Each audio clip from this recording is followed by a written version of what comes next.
बंधूंनो, या क्रूरतेचा कळस झालेला आहे। या मला न्याय देण्यासाठी रस्त्यावरती या। होय, मी संतोष अण्णा देशमुख बोलतोय।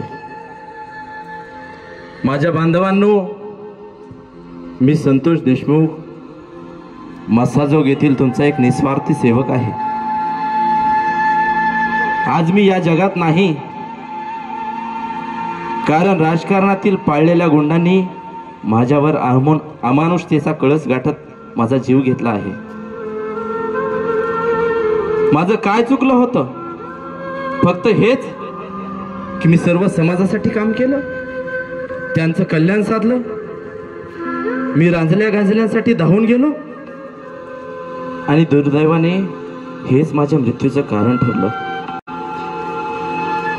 त्या दिवशी जिथे मला ठेचलं गेलं, माझ्या देहाचा किळसवाना खेळ केला गेला। माझ्या शरीरावर चैन, केबल, वायरने केले गेलेले माझे डोळे लायटरने जाळले। माझी बोटं कापली गेली।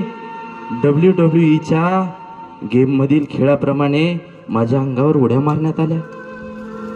पाणी मागितलं तर तोंडात मुतले माझ्या।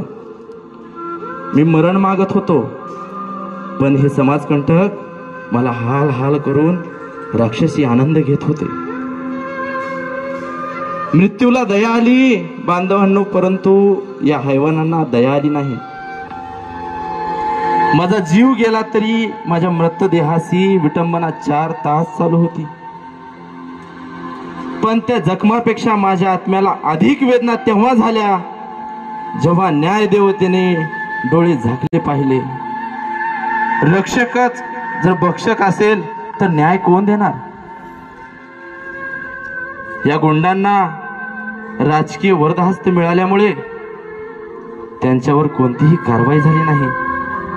उलट त्यांच्या समर्थकांनी पोलीस स्टेशनच्या बाहेर फ्लेक्स लावला, बाप तो बाप होता है। हे कसलं भयंकर सत्य आहे, जिथे गुंडगारीचं कौतुक केलं जातं आणि पीडितांचा अपमान। आज त्या नेत्याला मंत्रिपद नाही दिलं तर माझा आणि मानवतेचा जो खून झाला त्याचं बक्षीस त्या नेत्याला दिलं आहे। असो, रावणाच्या लंकेत न्यायाची अपेक्षा नाही। माझ्या बांधवांनो, मला तुमच्याशी खूप बोलायचंय, पण नियतीने शब्दाची मर्यादा घालून दिली आहे। आज मला तुमचं पाठबळ हवं आहे। तुम्ही मला न्याय मिळवून द्याल हे वचन हवं आहे। माझ्या मृत्यूला व्यर्थ जाऊ देऊ नका बांधवांनो। हे फक्त माझंच नाही तर आपल्या समाजाचं युद्ध आहे, हे लक्षात घ्या। माझं रक्त आज तुम्हाला आवाहन करतंय, एकत्र या, एकत्र या, एकत्र या। फक्त शेवटचं मित्रांनो, मी नाही राहिलो, माझ्या लेकरांना कोणी नाही, त्यांना सांभाळून घ्या आणि मला न्याय द्या।